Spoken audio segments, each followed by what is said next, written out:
नमस्कार, बहुत बहुत स्वागत है आपका पांच की पंचायत में। मैं हूं निखिल सिंह और पांच की पंचायत में आज चर्चा के लिए जो विषय है उसे लेकर पक्ष और विपक्ष दोनों एक दूसरे पर आरोप लगाते रहे हैं। बात होगी सुविधा की सियासत की।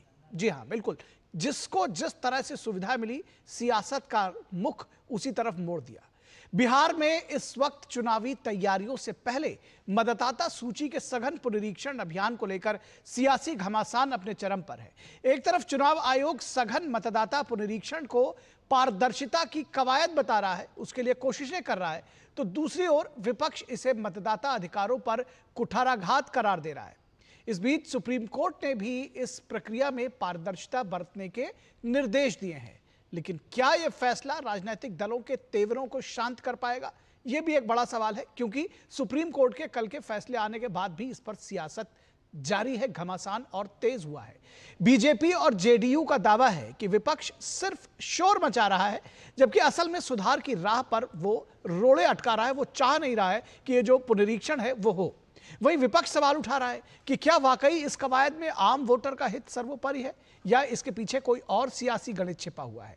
और अब बहस का एक और पहलू आ गया है कि 2022 में जब संसद में आधार और वोटर कार्ड लिंकिंग का प्रस्ताव आया था, तब कांग्रेस समेत कई विपक्षी दल इसके विरोध में खड़े हो गए थे। तो तब विरोध में खड़े थे, तो आज वही दल आधार को पहचान प्रमाण पत्र के तौर पर स्वीकार करने की मांग कर रहे हैं। बीजेपी इसे विपक्ष का यू टर्न बता रही है। तो क्या यह मतदाता सुधारों को लेकर गंभीर बहस है या फिर इसे भी एक और सियासी रणनीति समझना चाहिए, वोटरों के सामने एक एजेंडा सेटिंग के तौर पर देखना चाहिए? क्या मतदाता अधिकारों की बात करने वाले दल अपने पुराने स्टैंड से भटक रहे हैं और चुनाव आयोग की जो साख पर सवाल उठा रहे हैं, इससे किनको फायदा होने वाला है? यह भी एक बड़ा सवाल है कि अगर चुनाव आयोग पर प्रश्न उठाएंगे तो किसको फायदा पहुंचेगा। तो यह भी समझने की जरूरत है। और इन्हीं तमाम सवालों पर आज हमारे साथ मौजूद हैं विभिन्न राजनीतिक दलों के प्रतिनिधि, जो कि बिहार में इस वक्त एक्टिवली लगातार काम कर रहे हैं, वो राजनीतिक दल, और उसके साथ ही साथ राजनीतिक विश्लेषक भी हमारे साथ मौजूद हैं। इस पर खुलकर चर्चा करेंगे, अपने अपने पक्ष रखेंगे, तर्क वितर्क होगी, जनता तय करेगी दरअसल कि किसके पक्ष सही है और वो किसके साथ में है, सच आखिर क्या है। तो बात होगी सुविधा की सियासत की। तो अपने जो खास मेहमान हैं उनसे हम आपका परिचय कराएं, उससे पहले हम आपको इस सुविधा की सियासत और ये पूरी राजनीति चल रही है, क्योंकि जो सुप्रीम कोर्ट का फैसला आया है उसको भी अपने अपने तरह से व्याख्यायित करने की, अपने अंदाज में उसकी भी कोशिश हो रही है। तो आपको सुनाते हैं ये पूरा घटनाक्रम और साथ ही साथ सियासी वाद विवाद, बयान, तर्कों के तीर। आइए सबसे पहले आपको ये दिखाते हैं।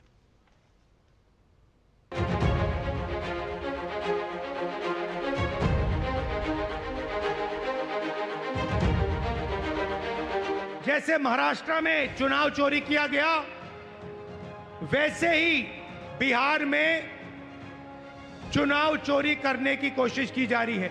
इलेक्शन कमीशन बीजेपी का अंग का काम कर रहा है, अपना काम नहीं कर रहा है। जो अपनी राजनीति ऐसे वोटर्स के द्वारा आगे बढ़ाना चाहती हैं जिनके पास संवैधानिक अधिकार वोट डालने का नहीं है, जो नहीं चाहती कि वोटिंग प्रक्रिया में पारदर्शिता आए, उनके लिए ये करारा जवाब है। क्या कहना है तेजस्वी यादव का? राहुल गांधी जी आप बताइए। सर्वोच्च न्यायालय में सुनवाई से एक दिन पहले आप प्रदर्शन कर रहे थे और स्पष्ट हो रहा था कि इन नेताओं की आस्था माननीय सर्वोच्च न्यायालय में भी नहीं। सर्वोच्च न्यायालय के फैसले से हम लोगों को एक बात जो सवाल खड़े कर रहे थे उस पर एक तरह से सहमति हुई है। सुप्रीम कोर्ट ने विपक्ष के इसको रोकने का जो प्रोग्राम था उसको सिरे से खारिज किया। यही तो हमारा कहना था कि आधार, मतदाता पहचान पत्र, राशन कार्ड को गणना के लिए दस्तावेजी प्रमाण के रूप में शामिल करना हमारी मांग थी। सुप्रीम कोर्ट ने रोक लगाने से मना कर दिया, कहा कि इलेक्टोरल रोल रिवीजन चालू रहेंगे, जैसा काम कर रहा है करते रहें। 21 तारीख को जवाब देने को कहा है, 28 को दोबारा सुनवाई करेगा। तो विक्ट्री इसकी कैसे हो गई? ये जो रिवीजन हो रहा है इसमें आपको नागरिकता आप हैं कि नहीं, क्योंकि आर्टिकल 326 कहता है कि भारतीय इलेक्टोरल रोल में वही हो सकते हैं जो भारत के नागरिक हो। तो साबित आपको करना है कि आप नागरिक हैं कि नहीं। जिस तरीके से सुप्रीम कोर्ट ने एक निर्णय लिया, वो SIR का जो सर्वे है वो कंटिन्यू होगा, पर उन्होंने कुछ ऐसे डॉक्यूमेंट्स जो अब तक एक्सेप्ट नहीं करे थे, जैसे आधार हुआ, आधार को एक्सेप्टेंस दिया है उन्होंने। ये यूटर्न है, डबल स्टैंडर्ड है, और कांग्रेस ने ऐसा डबल स्टैंडर्ड GST पे दिखाया, UCC पे दिखाया, वन नेशन वन इलेक्शन पर दिखाया। हर जो कदम देश के हित में है उसके खिलाफ कांग्रेस पार्टी ने यूटर्न किया है। अब कांग्रेस से पूछा जाना चाहिए कि क्यों आप इलेक्शन कमीशन को बहाना बना रहे हैं, निशाना बना रहे हैं, क्योंकि बिहार में आपको एलिबाई चाहिए हार के लिए। यहाँ आवासीय प्रमाण पत्र पिछले 8 दिनों में 10 गुना अधिक बढ़ा है। इसका जांच सरकार भी कर रही है और निर्वाचन आयोग भी जांच कर रही है कि इतने लोग अचानक आवासीय प्रमाण पत्र कहां से लेने के लिए आ गए। कहीं ये बांग्लादेशी तो नहीं है? इसका जांच होगा। ये केवल इनका साजिश है कि घुसपैठियों को वोटर लिस्ट में शामिल करना, अवैध लोगों को नागरिकता दिलवाना, ये दुर्भाग्यपूर्ण रवैया जनता ने भी नकार दिया और कोर्ट ने भी नकार दिया, और आने वाले चुनाव में बिहार की जनता भी नकार देगी। NDA की सरकार बनेगी।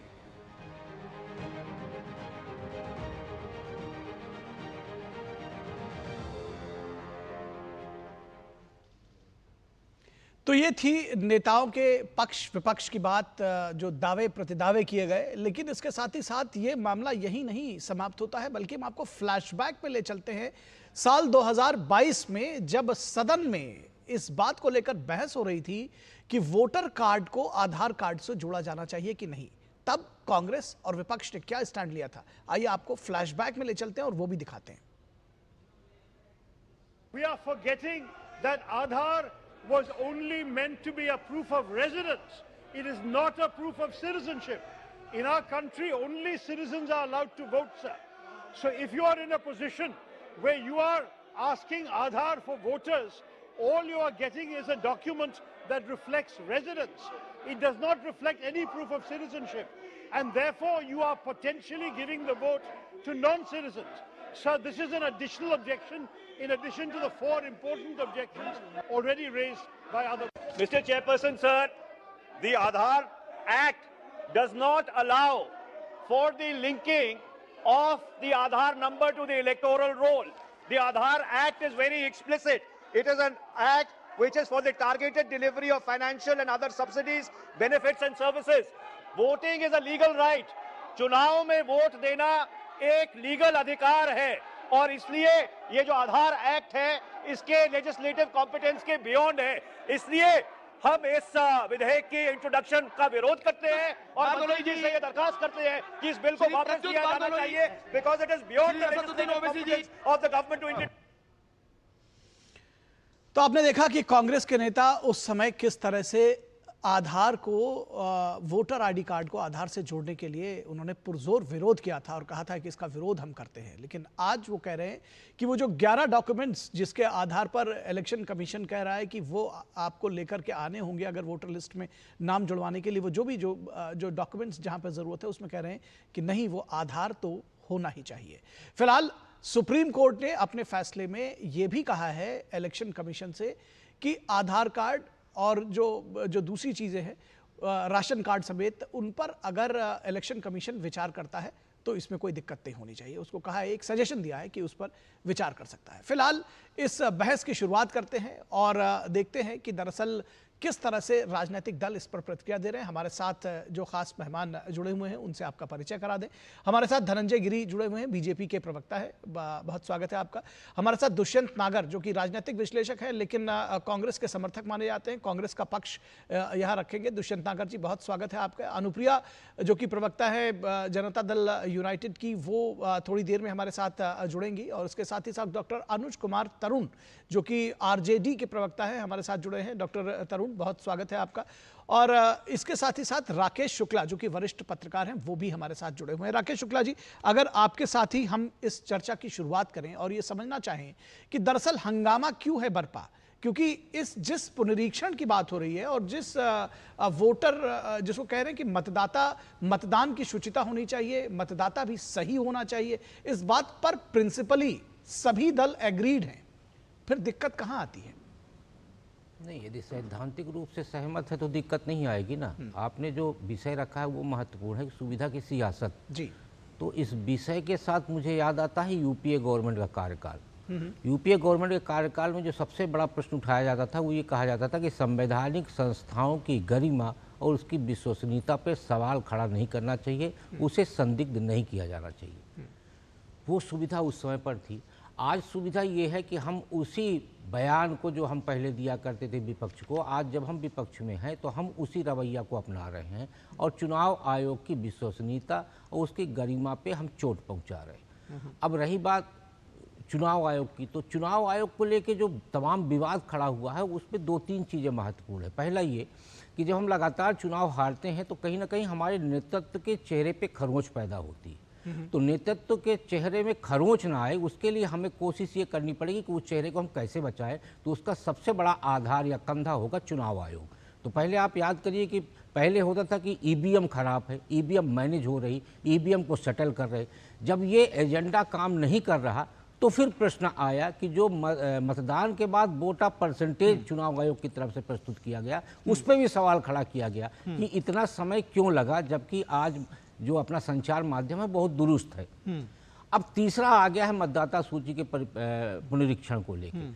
तो क्या जो चुनाव आयोग है वो सत्ता और विपक्ष के इशारे पे काम करेगा या संविधान में उसको जो अधिकार दिया गया है कि वो निष्पक्ष चुनाव कराए उसके दायरे में काम करेगा? तो संविधान उसको धारा 326 में अधिकार देता है कि आपको भारत की चुनाव प्रक्रिया को निष्पक्षता के साथ कराना है। उसमें आपके मतदाता सूची के पुनरीक्षण करना पड़े, मतदाता सूची में फेरबदल करना पड़े, जो भी करना होगा उसका संवैधानिक अधिकार चुनाव आयोग को मिला हुआ है।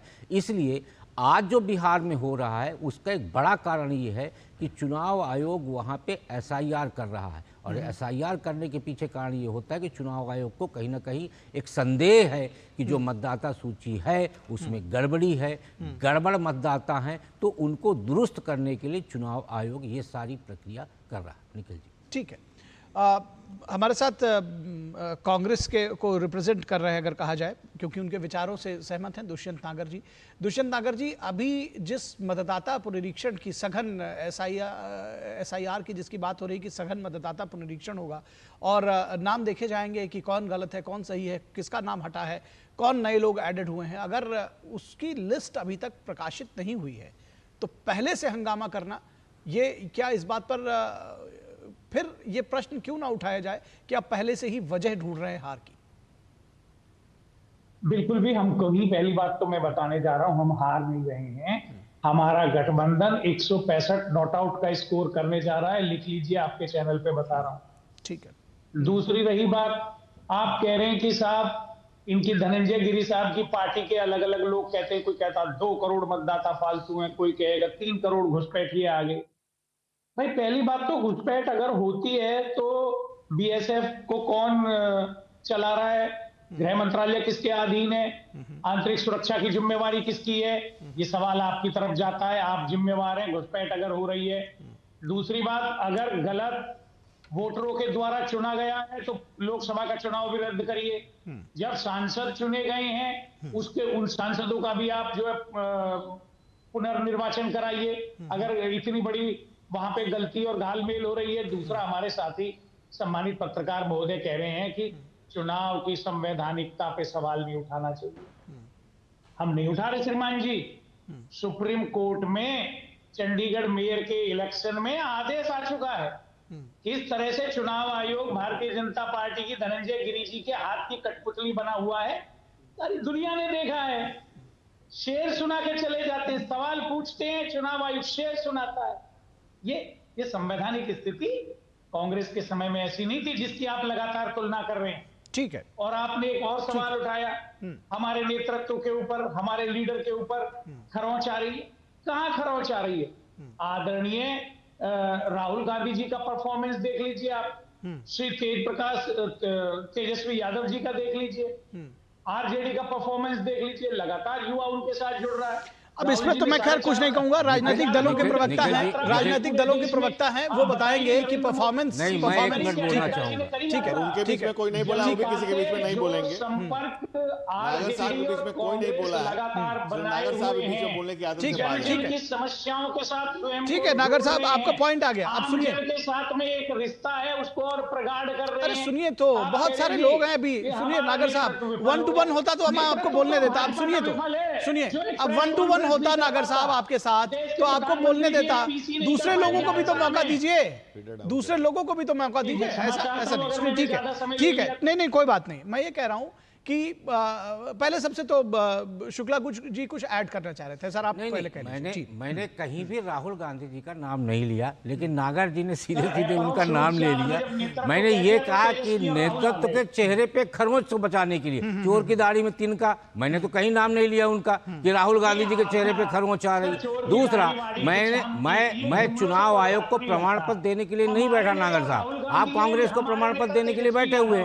चुनाव आयोग यदि गड़बड़ था तो सुप्रीम कोर्ट में विपक्ष गया, तो चुनाव आयोग ने क्यों नहीं रोक लगा दी? एक सेकंड शुक्ला जी, नागर साहब ये बड़ी गलत आदत है। देखिए होता क्या है, सुनिए, सुन तो लीजिए, पहले मेरी भी बात कम से कम सुन लीजिए।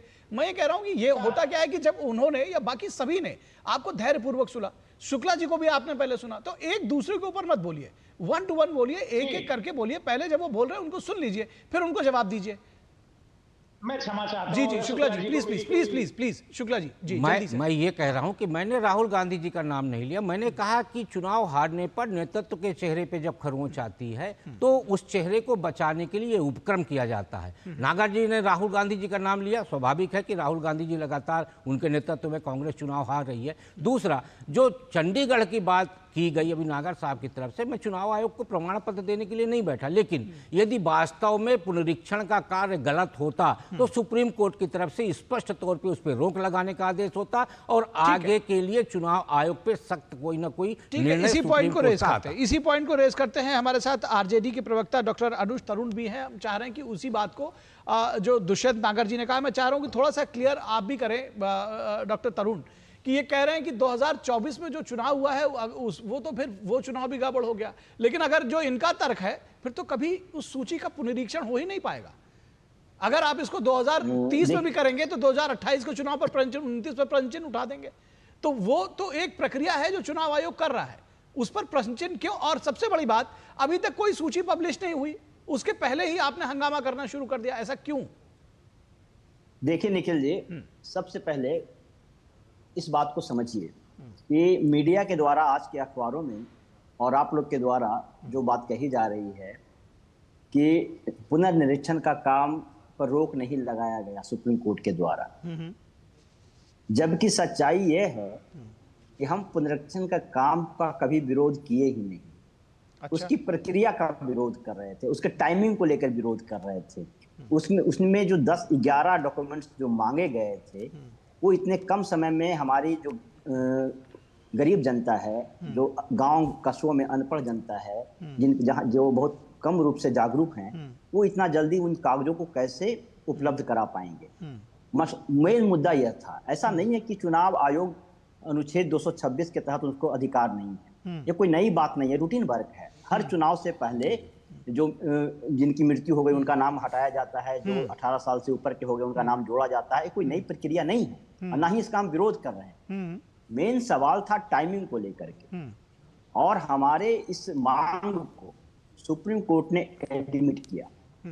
सुप्रीम कोर्ट ने भी सुझाव दिया है कि बिल्कुल आपको कराना था तो आप पहले क्यों नहीं कराए। जबकि मैं बता दूं कि जनवरी में जो इनका लिस्ट तैयार था वो उस लिस्ट को इन्होंने जारी क्यों नहीं किया? अचानक ऐसी कौन सी मजबूरी आ गई कि 20 से 25-30 दिनों में ये लगातार है जो कि पुनरीक्षण का काम करना चाह रहे थे। सर मेरी बात खत्म, मेरी सुन लीजिए। हालांकि 2003 में भी हुआ था, 31 दिनों में ही हुआ था, लेकिन क्या इतने जटिल दस्तावेज की मांग की गई थी? जबकि बिहार में पलायन के कारण अधिकांश लोग हैं जो कि दूसरे राज्यों में काम कर रहे हैं, उनको आने जाने में कितनी असुविधा होगी। कृषि का समय है, धान रोपने का समय चल रहा है, अधिकांश किसान मजदूर वर्ग के जो लोग हैं खेतों में काम कर रहे हैं। बिहार की आधी आबादी जो कोसी क्षेत्र है बाढ़ से ग्रसित हैं। तो कुल मिलाकर इतने जल्दी इतने सारे डॉक्यूमेंट्स को जमा करने को लेकर टाइमिंग और डॉक्यूमेंट्स की बात कर रहे हैं ना, मतलब बहुत लंबा मत कीजिए और भी लोगों को पास जाना है। तो सुप्रीम कोर्ट ने हमारी बात को बहुत गंभीरता से लिया है, उनको सलाह भी दिया है, जिसको छुपा रहे हैं, पता नहीं किस जिद की बात कर रहे हैं। मैं ही कहता हूँ, हम लोग मांग करते हैं चुनाव आयोग से प्रश्न करते हैं, जवाब देने ये लोग आ जाते हैं। दरअसल इनको नहीं सलाह बेसिकली देखिए जो सलाह दी है इलेक्शन कमीशन को, उसको कई बार लोग कह रहे हैं कि जो सुप्रीम कोर्ट को ने निर्देश दिया है। पहली बात तो ये भी क्लियर होना चाहिए कि सिर्फ सलाह दी है, और ये सुप्रीम कोर्ट ने कहा है कि इलेक्शन कमीशन का विवेकाधिकार है कि वो कौन सा आइडेंटिटी कार्ड पर किस आइडेंटिफिकेशन को मानता है कि नहीं मानता है। एक बात तो ये भी बड़ा क्लियर होना चाहिए। देखिए उसने सलाह दिया है, सुप्रीम कोर्ट ने सलाह दिया है, कोई बाध्यता नहीं है इलेक्शन कमीशन की। एक बात, दूसरी बात मैं ये कह रहा हूं, आप टाइमिंग और डॉक्यूमेंट्स को लेकर सवाल उठा रहे हैं। मैं बीजेपी के साथी जो आपके वो हमारे साथ यहाँ बैठे हुए हैं, धनंजय जी मैं चाहूंगा इनके मैं इसमें एक चीज और जोड़ दूं सर, मैं इसमें एक चीज और जोड़ दूं। नागरिकता को लेकर सुप्रीम कोर्ट ने जो सलाह दिया है कि नागरिकता तय करने का अधिकार चुनाव आयोग को नहीं है, और अभी हमारे कांग्रेस के प्रवक्ता बिल्कुल वाजिब सवाल को कर रहे थे। ठीक है धनंजय गिरी, एक एक करके मैं चाहता हूं सारे पॉइंट्स का जवाब दें। एक एक करके मैं जवाब देता हूं। जैसे सुप्रीम कोर्ट ने जस्टिस के न्यायालय में जो बात कही है कि भाई एक भी गलत जुड़ना भी नहीं चाहिए और एक भी सही व्यक्ति छूटना भी नहीं चाहिए। अब जो भाई साहब बात कर रहे थे कि जिम्मेवार कौन है, बांग्लादेशी मोहम्मद कमालुद्दीन और करीमुद्दीन बरभुइया, ये 1994 में पाकिस्तान पासपोर्ट के सहारे भारत में प्रवेश करते हैं, 1996 में असम के जनामुख से विधायक बन जाते हैं। 27 जनवरी 2000 को गुवाहाटी हाई कोर्ट मोहम्मद कमलामुद्दीन को विदेशी नागरिक घोषित हुए तत्काल निर्वासन का निर्देश देता है। 2019 के लोकसभा धुबरी से मोहम्मद सादिक सांसद बनता है, जिस पर कोर्ट को ऑब्जेक्शन होता है कि तो विदेशी नागरिक है। आज अगर आप बात करें उसे बॉर्डरिंग एरिया में, तो 2-2 लाख लोगों के एप्लीकेशन पड़े हुए कि हमें यहाँ का नागरिकता प्रमाण पत्र, हमें यहाँ का रेजिडेंट बना दीजिए। आखिर ये सवाल क्यों खड़ा हो रहा है? ये सवाल खड़ा हो रहा है और कांग्रेस पार्टी बात कर रही है, चुनाव आयोग पर सवाल उठा रही है। आप हाथ में संविधान लेकर घूम रहे हैं और संवैधानिक संस्थाओं से 2-2 हाथ करने को तैयार हैं। बिल्कुल ठीक कहा, 6 साल में अगर 26 चुनाव हारेंगे तो नेतृत्व का चेहरा बचाने के लिए आप परेशान होंगे। दूसरा नैरेटिव है कि गरीब हमारा, आप गरीब कब साहब का वोटर हो गए भाई? 80 करोड़ लोगों को अनाज हम लोग को दे रहे हैं। बिहार में 12 करोड़ लोगों को देश में किसान सम्मान निधि दी जा रही है। हम लोगों ने महिलाओं का पेंशन बढ़ाया, वृद्धा पेंशन बढ़ाया, विधवाओं का पेंशन बढ़ाया। नीतीश आधी आबादी को माता सीता की धरती पर स्तुत्यकार करने वाले, नारी शक्ति को सम्मान देने वाले नीतीश कुमार के नेतृत्व में, यत्र नारी पूजित रमणते तत्र देवता के महामंत्र को साकार करने वाले नीतीश कुमार के नेतृत्व में महिलाओं को जिस तरह से सम्मान दिया गया, उनके लिए रिजर्वेशन दिया गया, जिस तरह से आज बच्चियां साइकिल पर निकल रही हैं, आज जिस तरह से बिहार का विकास एनडीए के नेतृत्व में हो रहा है, इनकी छटपटाहट है, इनकी घबराहट है, इनको पता है कि इनकी जमानत भी नहीं बचने वाली। और कांग्रेस की बात आप कर रहे हैं, कांग्रेस ने जितने बीएलए अपॉइंट किए उतने इनको वोट नहीं आने वाले हैं, और ये लगातार सवाल उठाए जा रहे हैं और ये कह रहे हैं कि भाई निष्पक्ष है। चुनाव आयुक्त इनके समय निष्पक्ष होते थे, इसीलिए जब चुनाव आयुक्त के पद से हटते थे तो कांग्रेस की सीट से राज्यसभा जाते थे और 2 टर्म लगातार राज्यसभा पाते थे। 3 साल मंत्रिमंडल के भी सदस्य बन जाते थे, लेकिन वो एकदम निष्पक्ष होते थे, इसीलिए कांग्रेस उनका इतना सम्मान करती थी। और आज 44 तो अकेले ईवीएम पर सुप्रीम कोर्ट से इनके लताड़ लगी है। लगातार इस देश की संवैधानिक संस्थाओं पर हमला करना, और ये इनका कोई आज का नहीं है। श्रीमती इंदिरा गांधी ने कहा था कि मैं ये तय करूंगी अपनी जीत हार से कि मैं संविधान का सम्मान करूं कि नहीं करूं। चुनाव हारने के बाद, न्यायालय के आदेश के बाद उन्होंने देश में आपातकाल लगाया। ये तो सिर्फ आफत मचाए हुए हैं। ये हाथ में संविधान लेकर चलते, कहते दादी ने मुट्ठी में किया था, मैं भी इसको रौंद कर रहूंगा। संविधान बचाओ किससे? कांग्रेस पार्टी से संविधान को बचाने की जरूरत है, कांग्रेस पार्टी से संवैधानिक संस्थाओं को बताने की जरूरत है। ये हाथ इस लोकतंत्र के पंजे पर दोबारा नहीं पड़ने जा रहा है। बिहार के बाद ये अन्य प्रदेशों में भी शुरू होगा कि भाई कौन फर्जी है कौन सही है। और मैं कह रहा हूं कि जब एक भी सही वोटर नहीं छूटना चाहिए, लेकिन एक भी गलत नहीं जोड़ना चाहिए। कोई कमालुद्दीन, कोई करीमुद्दीन बरभुइया और मोहम्मद सादिक जो विदेशी थे, इस देश में लोकसभा भी गए और इस चुनाव भी जीते और 4-4 साल विधायक बनकर रहे। आज भी कांग्रेस ने सबसे ज्यादा धुबरी बरपेटा से सबसे बड़ा जीत उन्होंने दर्ज किया है। क्यों? क्योंकि वहां 70% घुसपैठी हैं। इस देश में जहां जहां कांग्रेस की यह हालत हो गई है 6 साल में 26 चुनाव हारने के बाद कि वे लोग देख रहे हैं। एक तर्क ये देते हैं कि भाई घुसपैठियों को रोकने की भी जिम्मेदारी आपकी है। तो मैं कह रहा हूं कि 94 में कहां से आ गया था? 94 में जिम्मेवारी किसकी थी? 96 में विधायक कैसे बन गया था? सन 2000 में कोर्ट ने कहा क्यों उसको निकाल दिया? किसने इस दरवाजा खोल के रखा था? हम दो हमारे दो और बांग्लादेश से आने दो कांग्रेस का जो नारा था, ये फ्लड गेट खोला किसने था?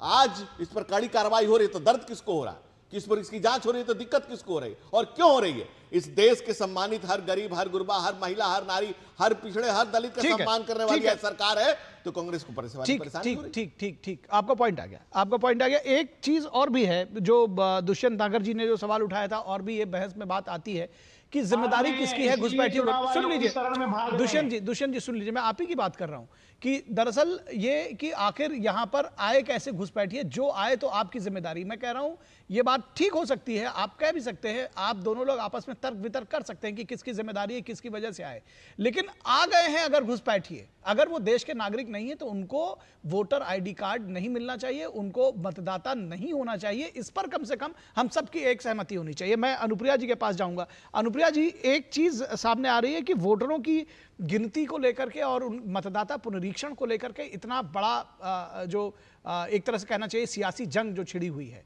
क्या आपको लगता है कि ये एक नैरेटिव सेट करने की कोशिश है? और अगर नैरेटिव सेट करने की कोशिश है, जिसको आप लोग कह रहे हैं कि ये विपक्ष के एक नैरेटिव सेट कर रहे हैं, कैसे इसको दूर करेंगे, कैसे वोटरों को बताएंगे? क्या कोई रणनीति है आप लोगों की?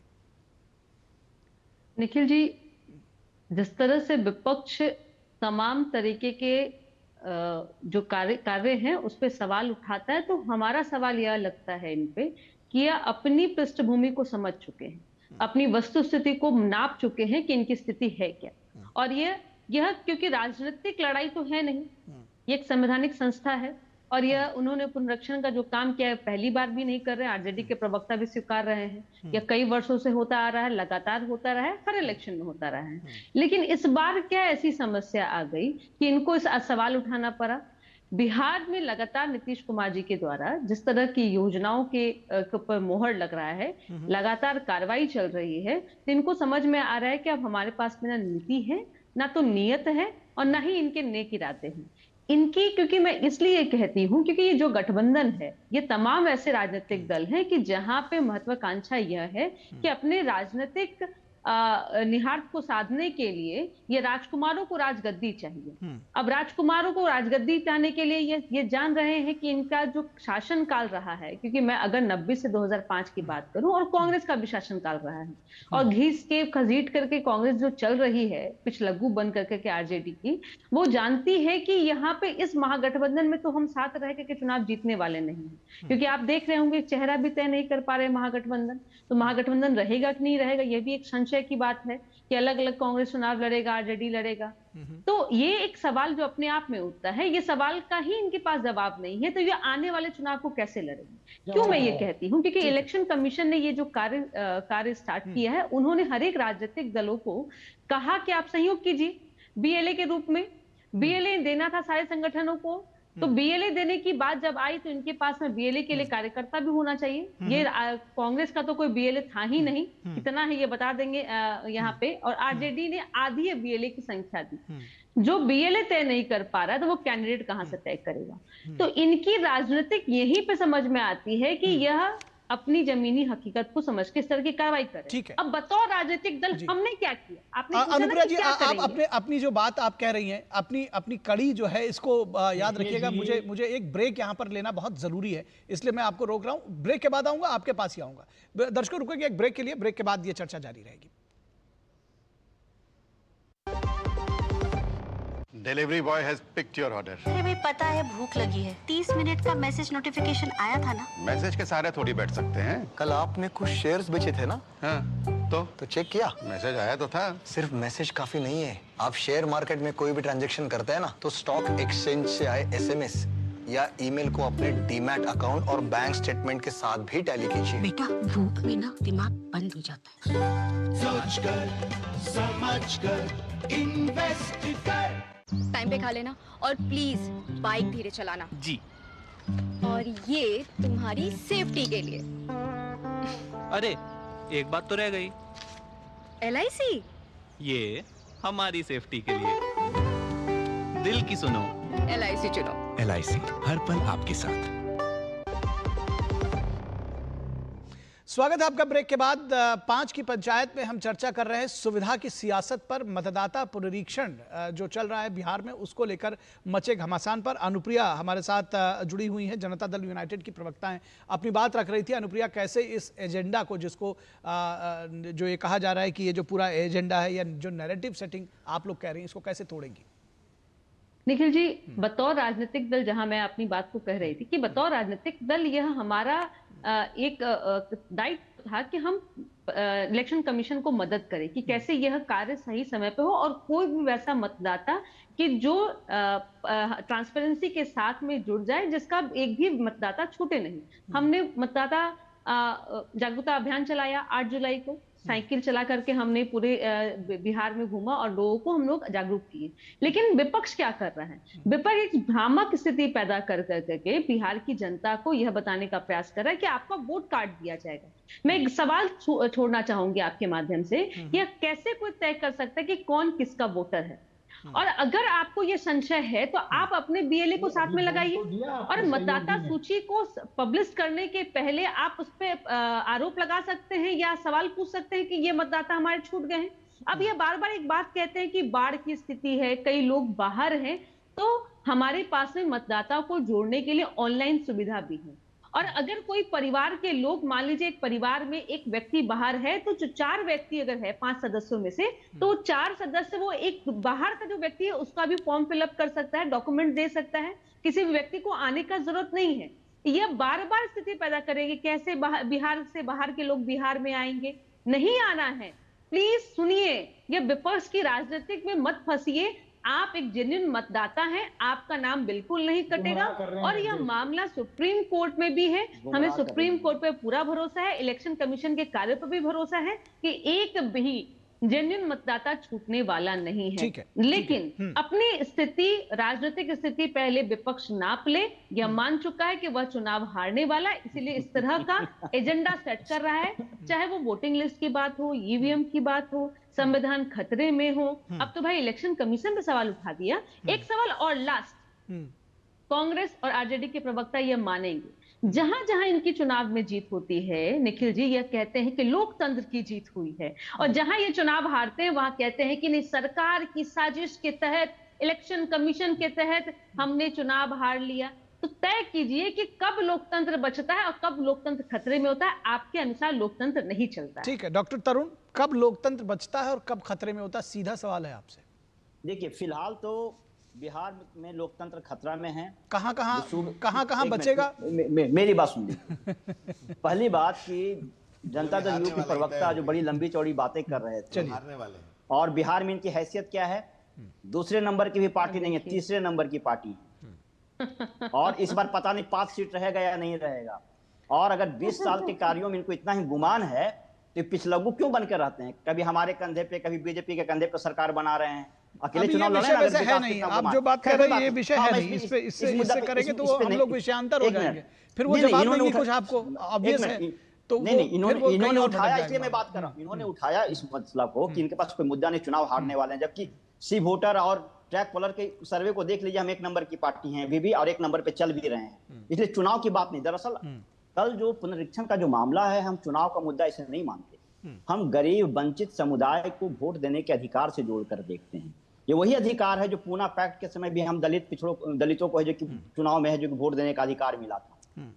तो हमारे लिए मसला मुद्दा, एक मिनट, इसलिए तुम्हें जो सुप्रीम कोर्ट ने आपको सुझाव दिया, इसीलिए हनन हो रहा था। सुप्रीम कोर्ट को क्यों सुझाव देना पड़ा? बीच में मैंने नहीं बोला था आपका, सुनिए। नहीं ठीक है, वो एक सवाल अगर आपसे पूछ रहे हैं, उत्तेजित मत होइए। मतलब मुझे लगता है कि अगर कोई बहुत शालीनता से सवाल पूछ रहा है तो उसको आप लोग ले लीजिए। ठीक है, ले लिया आप उनका सवाल ले लीजिए। डॉक्टर तरुण, आप बहुत अच्छा डिबेट कर रहे हैं, प्लीज उनका सवाल ले लीजिए, आगे बढ़िए जी। वही मैं कह रहा हूँ, सुप्रीम कोर्ट ने जिन सुझावों को दिया उन्हीं सुझावों के साथ वही तो सवाल हमारे थे, जिसको सुप्रीम कोर्ट ने भी स्वीकार करके आपको सलाह दिया कि भाई आप इसको शामिल करिए। देखिए, सबसे पहली बात है कि वोट का अधिकार को लेकर के हमारी चिंताएं थी। 90 के दशक में भी जिस गरीब और वंचित समुदाय को वोट देने के अधिकार से वंचित रखा जाता था, वोट बूथ पे चढ़ने नहीं दिया जाता था, उस समय भी हमारे लालू प्रसाद यादव जी उनको हौसला बढ़ाते थे और वोट देने का अधिकार दिए। इस बार भी आपने देखा होगा, बिहार बंद के दौरान जिस तरह से जनता सड़कों पर थी, वो हमारी पार्टी के कार्यकर्ता नहीं थे, वो आम आदमी थे, जिनको है जो कि डर था। और डर क्या, ये बिल्कुल साजिश का हिस्सा था कि किसी न किसी तरीका से इनके वोट देने के अधिकार से वंचित किया जाए। अभी भी एक महत्वपूर्ण सवाल पे मैं इशारा करना चाहता हूँ। 7 करोड़ 90 लाख की जो वोटर गणना होना है, उसमें आप कह रहे हैं कि 2003 से पहले लगभग 4 करोड़ के आसपास कोई कागजात जमा नहीं करना होगा, लेकिन अभी भी लगभग 3 करोड़ के आसपास जिस तरह के दस्तावेज मांगे जा रहे हैं। अब मेरे गांव में एक आदमी है, मंगरू मांझी, अब उनके माता पिता आज से 10 साल पहले उनकी मृत्यु हो गई। अब उसके पास ना अपने माता पिता का कोई दस्तावेज है, ना कुछ और है, दिहाड़ी मजदूर है। अब वो घूमते हुए फिर रहा है कि हम अपने माता पिता का प्रमाण पत्र कहां से लाएं, क्या वो बांग्लादेशी है? बीजेपी हमेशा सांप्रदायिक चेहरा को सामने रखे। अभी भी उनके प्रवक्ता जितने भी नाम गिनाए कि 94 में 96 में मोहम्मद ये, लेकिन माता पिता की डेथ हो जाने से मैं थोड़ा मेरे जिज्ञासा हो रही है, इसलिए मैं पूछ रहा हूँ कि माता पिता की डेथ हो जाने से सर मेरी बात आप अपने आप को उनका पुत्र प्रूव करने में क्या दिक्कत है? कैसे? मतलब उसके लिए ऐसा तो है नहीं कि माता पिता को ले जाके फिजिकली खड़ा करना होगा, आपको कागज दिखाना है ना। कहीं ना कहीं अगर थोड़े पढ़े लिखे होंगे तो हाई स्कूल के मार्कशीट में होगा।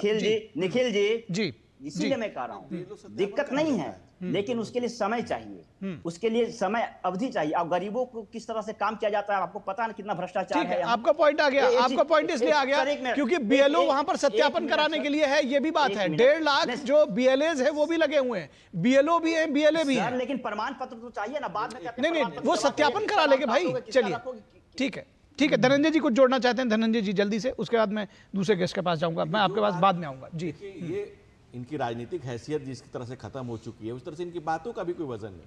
जब वहां पर उनके पास माता पिता नहीं है तो बीएलओ का ही काम है, बीएलए का ही काम है, सत्यापन करा लेगा लोगों से, सत्यापन कराएगा, उनका नाम चढ़ जाएगा। और जो भाई साहब ध्रुवीकरण की बात कर रहे हैं, तो मैं तो सारे कोर्ट के जजमेंट बता रहा हूं, मोहम्मद करीमुद्दीन बरभुइया और ये मोहम्मद सादिक, तो इसमें आपको दिक्कत हो रही है। ये तुष्टिकरण इनके नाम है, इनके नाम से आपको समस्या हो रही है। ये नाम कोर्ट में है, ये नाम ये लोग बने हैं, ये कोर्ट ने इसको खारिज किया है।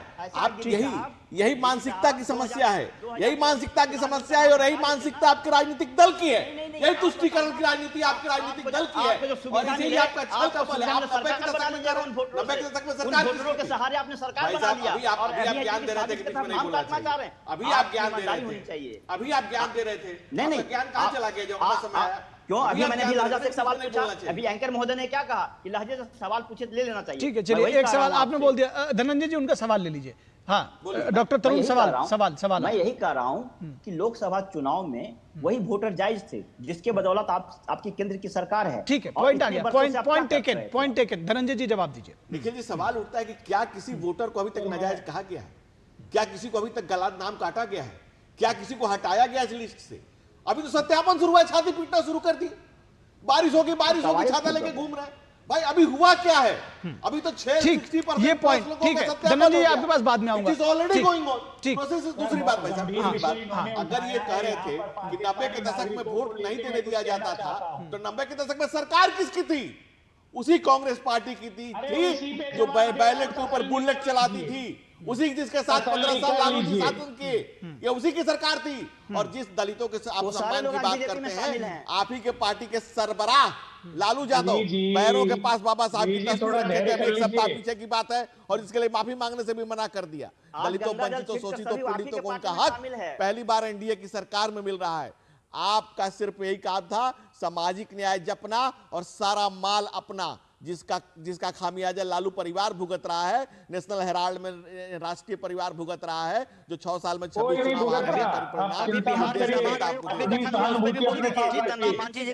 आप सब लोग शांत हो जाइए। ठीक है, चौधरी जी का ठीक ठीक, थोड़ा शांत हो जाइए। मैं देख रहा हूँ राकेश शुक्ला जी बहुत शांत हैं और वो सबको बहुत ध्यान से सुन रहे हैं, तो मैं उनको इस डिबेट में लेकर आना चाह रहा हूँ।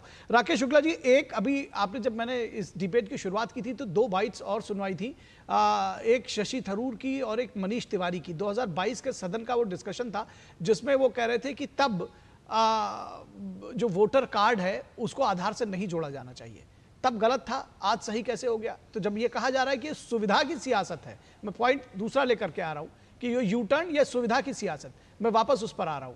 क्या ये दरअसल ये जो सारा खेल चल रहा है ये आई वॉश है? वोटरों से कोई मतलब नहीं है, इस बात से मतलब नहीं है कि लोगों के नाम कटे या जुड़े, मतलब इस बात से है कि हमारे वोटर जुड़े, और ये भी तय कैसे करेंगे हमारा कौन है? आपने जो प्रश्न किया वो बिल्कुल सही है कि यही तो समस्या है कि वो ये तय नहीं कर पा रहे कि हमारे पास बचे कितने हैं। अब फिर से आप यूपीए में जाइए, तो जब आधार कार्ड की संकल्पना की गई यूपीए गवर्नमेंट में, ये 2009 में, फिर 2010 में नंदन नीलकेणी जी को उसका चेयरमैन बनाया गया, और ये सभी जगह भारत में कहा गया कि एक पहचान होगी भारत के लोगों के लिए, और उसको एक बेहतर तरीके से प्रेजेंट किया गया। और उसी प्रेजेंटेशन के चलते 2016 में जब एनडीए की गवर्नमेंट बनी तो उन्होंने कहा कि आधार को और मजबूत करना चाहिए, और मजबूती के साथ साथ आधार का आधार इस तरीके से किया जाए कि नागरिकों को जो सब्सिडी मिलती है, गरीब लोगों को जो सरकारी योजनाओं का लाभ मिलता है, वो उन तक बेहतर तरीके से पहुँचे, दूसरों के हाथ में न जाने पाए। तो आधार को लगातार मजबूत किया गया। दूसरा, आधार कार्ड को लिंकअप किया गया जब ड्राइविंग लाइसेंस में और तमाम आपके बैंक के अकाउंट में भी किया गया कि लोग उसका दुरुपयोग न करने पाए, बैंक आप ड्राइविंग लाइसेंस कहीं न बना पाए। तो ये सच्चाई है कि आधार को बेहतर किया गया लगातार, तो चाहे कांग्रेस का शासनकाल रहा हो या भारतीय जनता पार्टी का, लेकिन किया गया। लेकिन सबसे मूल बात यह है कि 2021-22 में आधार कार्ड के विरोध में ही कांग्रेस क्यों खड़ी हुई, और क्यों उसको लगा कि वोटर आईडी कार्ड के साथ नहीं जोड़ा जाना चाहिए? क्या ये लगा कि वोटर आईडी कार्ड ऐसे हैं जिनके पास आधार नहीं है, और अब जब बहुत सारे ऐसे आधार कार्ड बन के सामने आ रहे हैं जिसमें कई गिरोह सामने आए हैं आधार कार्ड बनाए जाने वाले, ऐसे समय में आधार का समर्थन वोटर आईडी कार्ड से जोड़ने के लिए कांग्रेस क्यों कर रही है? मुझे लगता है इन्हीं 2 कारणों के कारण ही कांग्रेस संदेह के दायरे में आ गई। ठीक है, बिल्कुल भी ठीक है, आप ही के पास आ रहे हैं, तब गलत थे। ठीक है, आप ही के पास आ रहे हैं, सुन लीजिए बस कि तब गलत नहीं, तब अगर उसको जोड़ना गलत था तो आज सही कैसे हो गया? एक बात। दूसरी बात कि जो आप लोग कह रहे हैं कि भाई कैसे पहुंचेंगे वहां तक, कैसे जाएंगे, 1 महीने का समय है, तो 1.5 लाख बीएलए है, उसके अलावा जो बीएलओज है इलेक्शन कमीशन के, वो सब लोग लगे हुए हैं, तो काम भी आप ऑन ग्राउंड कर रहे हैं और सुप्रीम कोर्ट से लेकर के और हर जगह पर आपका उसका विरोध कर रहे हैं। निखिल जी, पहली बात तो मैं आदरणीय शुक्ला जी को ये बताना चाहता हूं कि जब आधार को लाया जा रहा था तो आदरणीय लाल कृष्ण आडवाणी जी और तत्कालीन गुजरात के मुख्यमंत्री श्री नरेंद्र मोदी जी ने बड़े मंचों से इसकी आलोचना करी और बिल्कुल इसका खुलेआम विरोध किया था। दूसरी बात, आपने कहा कि भाई संसद में कांग्रेस के 2 नेताओं में से एक नेता, तो अब ये तय नहीं है कि वो इनकी तरफ है या कांग्रेस की तरफ है। जब 2022 में थे तब तो कम से कम आपकी तरफ थे, इसमें तो कोई शक नहीं है, ये तो मान ही लीजिए कम से कम। पिछले आज भी वो आप ही के साथ है वैसे तो, बहस कहीं और चली जाएगी। जी, पैन कार्ड के साथ आधार को जोड़ा गया है, बच्चों के दाखिले के समय माता पिता के आधार को जोड़ा जा रहा है।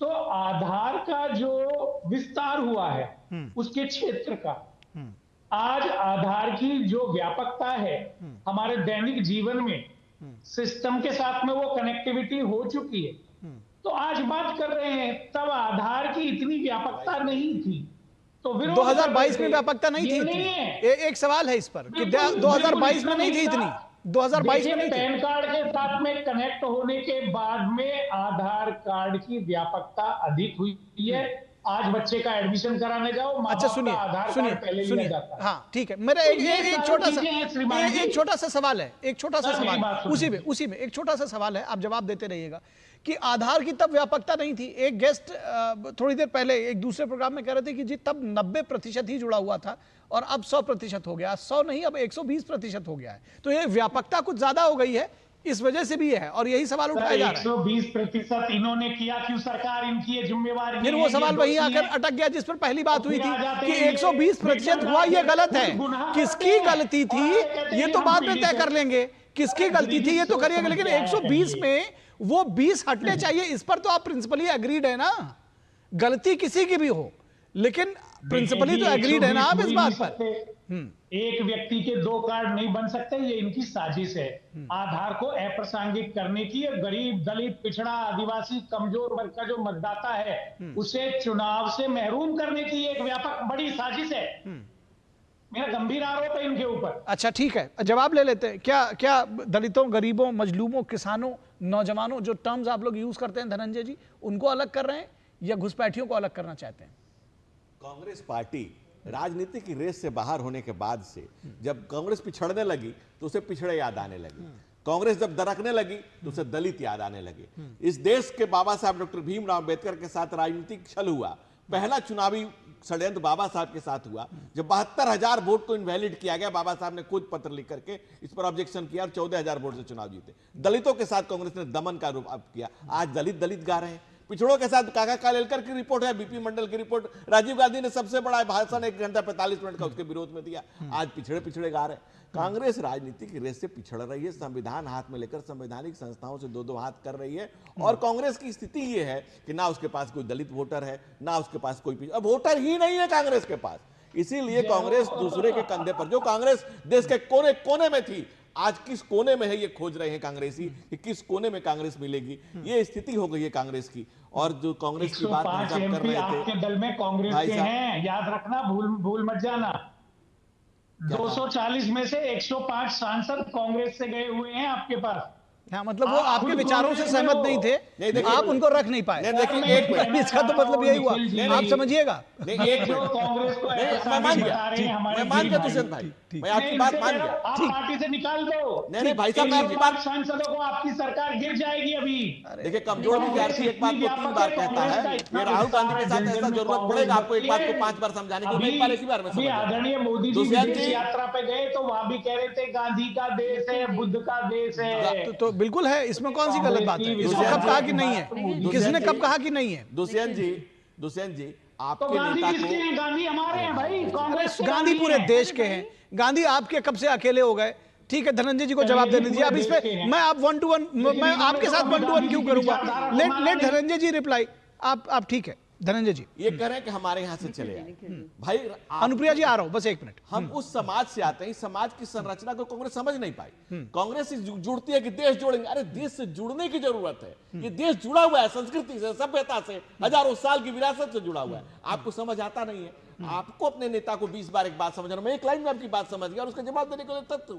ये वो समाज है कि रत्नाकर को वाल्मीकि के रूप में स्वीकार करता है। जब हृदय परिवर्तन हो, जब राजनीति में उनको लगता है कि नहीं, राष्ट्रवाद की मुक्त धारा से, उस प्रबल प्रवाह के साथ, उस विचार के साथ हमें आत्मसात होना है, एकात्म होना है। हम कांग्रेस जैसे करप्ट पार्टी में नहीं रह सकते हैं, ये राष्ट्र के लिए ठीक नहीं है। और जब आते हैं तो हम उनका बड़े मन से स्वागत करते हैं। मेरे जैसे हो जाओगे जब मेरा रंग चढ़ जाएगा, जब मेरे पास आओगे तो मेरे जैसे हो जाओगे। जब हमारी रौ में बहने लगते हैं, हमारी विचारधारा को आत्मसात कर लेते हैं तो हमारे साथ हो जाते हैं। यही कारण है कि कांग्रेस खाली होती जा रही, खाली डब्बा होती जा रही धीरे धीरे। जैसे आप एक बात को 20 बात कह रहे हैं, ये आपके नेता को जरूरत है, हमें नहीं जरूरत। ठीक। अनुप्रिया जी, मुझे मैं फिर माफी के साथ, अनुप्रिया जी, मैं फिर सुन लीजिए सर। देखिए, एक लेडी कितनी शालीनता के साथ, दुष्यंत जी, एक लेडी कितनी शालीनता के साथ वो फिंगर रेज कर रही हैं। मैं उनसे कुछ संवाद कर रहा हूँ, प्लीज मुझे बोलने दीजिए।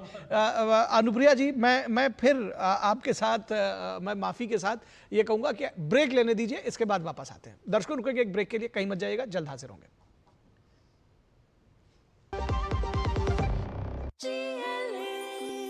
जो लक्ष्य चुना था समझ आने लगा है।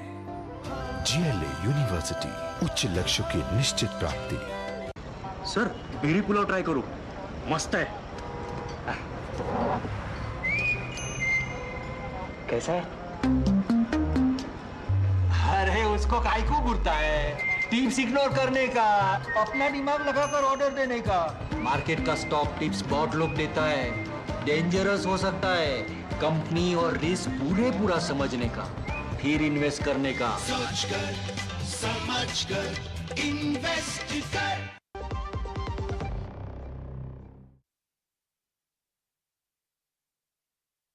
सियासत पर, और वो भी सुविधा की सियासत की बात हो रही है।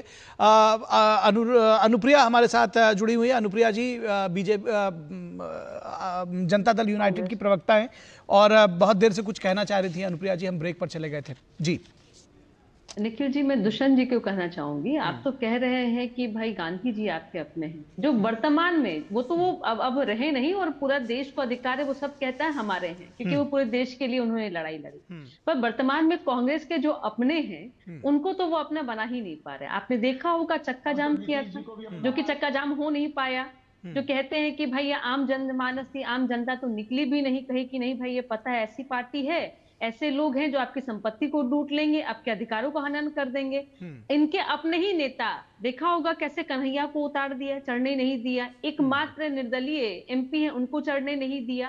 और जो बात आज करते हैं, आरजेडी के प्रवक्ता बोल रहे थे, आरजेडी के प्रवक्ता मैं बता दूं, आप में इतना दम ही नहीं है कि आप 90 से 2005 की बात कर सकते हैं। आप कहते हैं कि 17 महीने की सरकार, और 17 महीने की सरकार में मुख्यमंत्री कौन था? नीतीश कुमार जी थे। तो आपकी, इसीलिए मैं कहती हूँ कि आपके पास में ना नियत है ना नीति है। और आप हमें जो हमारी स्थिति के बारे में पूछ रहे हैं, 3 नंबर की पार्टी है, हमारी कोई मजबूरी नहीं है। बतौर मुख्यमंत्री नीतीश कुमार जी ने कहा था 2020 में कि हम मुख्यमंत्री नहीं होंगे, लेकिन यह आपकी मजबूरी रहती है कि आपके पास में ऐसा कोई साफ चेहरा नहीं है कि जिसके सहारे आप राजनीतिक नैया को पार लगा सकते हैं। हमारे पास तो वो मुख्यमंत्री हैं जिन्होंने बिहार की विकास की रेखा ही ऐसे खींच दी कि जहां पे सभी बिहारी अपने आप को गौरवान्वित हो रहे हैं। आपने कभी सुना है क्या निखिल जी कि पूरे देश में ऐसा कोई राज्य है जहां पे महिलाओं को 35% आरक्षण देकर डोमिसाइल लागू किया गया? और ये कहते हैं कि अब हमारे प्रेशर में किए हैं। तो हमें बताइए ना कि 2005 के बाद से जो लगातार कई योजनाएं हैं, चाहे पोशाक योजना है, साइकिल योजना है, बालिका कल्याण योजना है, महिलाओं को बीपीएससी की परीक्षा पास करने पर जो योजनाओं का लाभ मिलता है, तो ये योजनाओं के समय में आप नहीं थे। तो नीतीश कुमार जी ने सड़क, बिजली, पुल पुलिया, आपकी जो व्यवस्था है, स्वास्थ्य की व्यवस्था इतनी सुदृढ़ की है कि आपकी मजबूरी हो जाती है कि आप हमारे साथ में थे। हमारी स्थिति बहुत मजबूत है। और फिर मैं कह रही हूँ, सवाल यही है कि क्या महागठबंधन चुनाव लड़ रहा है कि नहीं लड़ रहा है, आपस में ये बता दे। दोनों प्रवक्ता यहाँ बैठे हैं, बता दे कि चेहरा कौन होगा। हम तो तय कर चुके हैं, हम तो अपनी तैयारी में लग गए हैं। आप बताइए तैयारी क्या है? अब ये आपस में भी लड़ रहे हैं, इलेक्शन कमीशन से भी लड़ रहे हैं। इनको पता है कि जनता इनके साथ में नहीं है। ये हमारे साथ लड़ाई लड़ने के लिए कहीं भी अपने आप को कैपेबल मानते ही नहीं। ठीक है, आपको पॉइंट आ गया अनुप्रिया जी। जी डॉक्टर तरुण, बहुत सारे सवाल हैं आपके लिए, और एक सवाल तो ये भी है कि जिसको वो पहले कई बार पूछ चुकी हैं कि चेहरा कौन होगा। हालांकि आज ये विषय नहीं है, लेकिन सबके मन में जिज्ञासा है। मैं निखिल जी, मैं बारी बारी से इनके सवालों का जवाब दे देता हूं। सबसे पहले 2005 के बाद की बात करते हैं। ठीक है, 2005 से हमारी पहले सरकार थी, जनता ने हमें नकार दिया। 20 साल से सरकार में ये अपने हिसाब किताब की बात करें, इन्होंने विकास कार्य क्या किया उसकी बात करें। ठीक है, दूसरी बात, इन्होंने कहा 17 महीने सरकार में आपने क्या किया। 17 महीने की सरकार में हमने रोजगार की बात की, महंगाई की बात की, स्वास्थ्य संबंधी। आप ही के मुख्यमंत्री कहते थे ना कि नौकरी कहाँ से दोगे, पैसा अपने बाप के घर से लाओगे। 10 लाख जब नीतीश जी आए तो कहाँ से नौकरी मिल गई? 1 मिनट रुकिए पहले। अब मैंने आपकी बात को नहीं बोला। अब मेरी बात सुन लीजिए, निखिल जी मना करिए इनको। सुन लीजिए भाई, सुन लीजिए अनुप्रिया जी पहले इनको फिनिश कर लेने दीजिए जी। सुनिए, नीतीश कुमार जी का ये बजावती मैं सुना देता हूं। उनका स्टेटमेंट था, पैसा कहाँ तुम बाप के घर से लाओगे। लेकिन तेजस्वी प्रसाद यादव जब सरकार में आए, अपने मुद्दों के शर्तों के साथ सरकार में आए और रोजगार दिया। एक चीज और, आरक्षण से संबंधित, सामाजिक न्याय से संबंधित इन्होंने एक बहुत बड़ा सवाल खड़ा किया। मैं बता दूं आपको, सीएजी 2018 की एक रिपोर्ट है, 18-19 की रिपोर्ट है कि SC ST छात्रों को मिलने वाला जो स्कॉलरशिप है 8 करोड़ 8 लाख रुपया को इन लोगों ने क्या किया, गरीब का स्कॉलरशिप काट करके इन्होंने सड़क, भवन, अन्य विकास कार्यों में लगा दिया। मैं दरअसल आपको बीच में रोकना नहीं चाहता डॉक्टर तरुण, मैं आपको बीच में रोकना नहीं चाह रहा, लेकिन ये विषय नहीं है, हमारे पास बहुत कम समय है। मैं चाह रहा हूँ कि हम अपने विषय पर रहें, उसी पर रहिए सर। अब अपनी योजनाएं बताने लगेंगे तो बड़ी दिक्कत हो जाएगी। चलिए ठीक है ठीक है। यूटीआई का एक सवाल है, 2021-22 में 17 करोड़ रुपया, 22-23 में 18 करोड़ रुपया, 23-24 में 11 करोड़ रुपया जो SC/ST मद में खर्च होने थे, इन लोगों ने सड़क, सरकारी भवन और अलग अलग कार्यों में लगा दिया। और ये SC/ST की हितैषी की बात करते हैं, ये डेटा मैं बोल रहा हूं, आप निकाल कर देख लीजिए। CAG 2018-19 का रिपोर्ट है, फिर UTI। अरे सर क्यों ये सब डेटा दे रहे हैं, ये सब ये SC/ST विरोधी चेहरा है इनके पास। अरे ठीक है, चलिए आपका पॉइंट आ गया, आपका पॉइंट आ गया। ठीक है ठीक है ठीक है ठीक है, धनंजय जी जल्दी से ऐड करिए। दलितों और SC/ST के उत्थान के लिए जो नरेंद्र मोदी के नेतृत्व में देश भर में काम हुआ है, वैसे आप सोच भी नहीं सकते।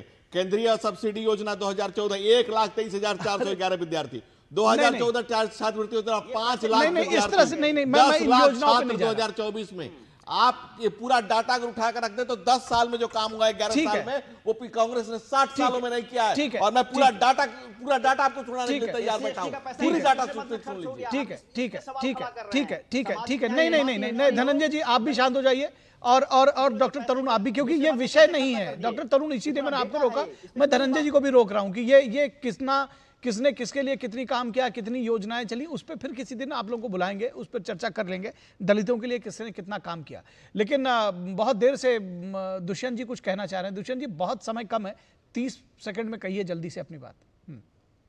आपकी आवाज नहीं आ रही, एक बार चेक कर लें जी।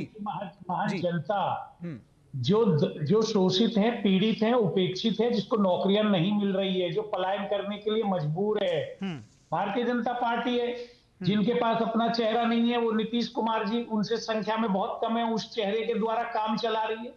ये पिछलग्गू बने हुए हैं, ये दूसरों के लिए सवाल उठाते। तो आप अकेले चुनाव क्यों नहीं लड़ जाते? आप अकेले लड़ जाइए बिहार में, आप अकेले लड़ जाइए, क्या दिक्कत है? महान जनता चेहरा है। नहीं मैं तो कह रहा हूं ना, सुनिए तो। अरे दुष्यंत जी ये सवाल कोई दूसरे लोग उठाएं तो समझ में आता है। मतलब इसको कहते हैं सूप चले सूप हंसे चलनी, जिसमें 72 छेद। मुझे नहीं कहना चाहिए, मैं आपके बीच में नहीं पढ़ना चाहता हूं, मेरा काम मॉडरेटर का है। लेकिन आप कह रहे हैं कि कितने राज्यों में आपके अकेले सरकार है, आप गिनिए कहां थे और कहां आ गए। तो आप इस तरह के कर्ज का कम से कम प्रश्न उठा रहे हैं। मैं चाहता हूं कि नहीं क्योंकि बहुत देर नहीं क्योंकि ये बहुत देर से ये बात कही जा रही थी। नहीं चलिए छोड़िए, निवेदन करते हैं लोग, इन विषयों पर नहीं जा रहे भाई, जानते हैं इस बात को, निवेदन भेजते हैं कि राहुल जी को कृपया न भेजा। नहीं इन विषयों पर नहीं जाएंगे, इन विषयों पर नहीं जाएंगे। मैं चाहूंगा कि अंत में बस बहुत शॉर्ट में सर, ये सुविधा की सियासत, शुक्ला जी, राकेश शुक्ला जी, मैं चाहता हूं कि लास्ट कमेंट्स आप करें, मैं वाइंड अप कर दूंगा।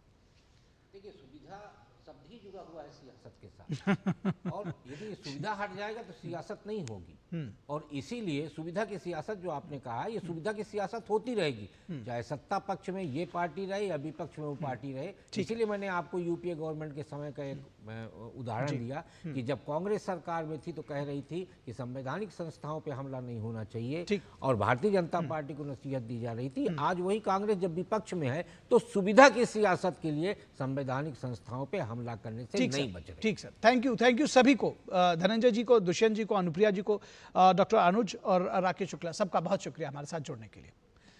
तो 5 की पंचायत में आज हमने सुविधा की सियासत पर चर्चा की, लेकिन यह निकल कर आया है कि यह सुविधा की सियासत सब अपने अपने मुताबिक, अपने अपने जब सत्ता में रहते हैं तब उसको करते हैं और सत्ता पाने के लिए भी करते हैं। 5 की पंचायत में बस इतना ही, इजाजत दीजिए, नमस्कार।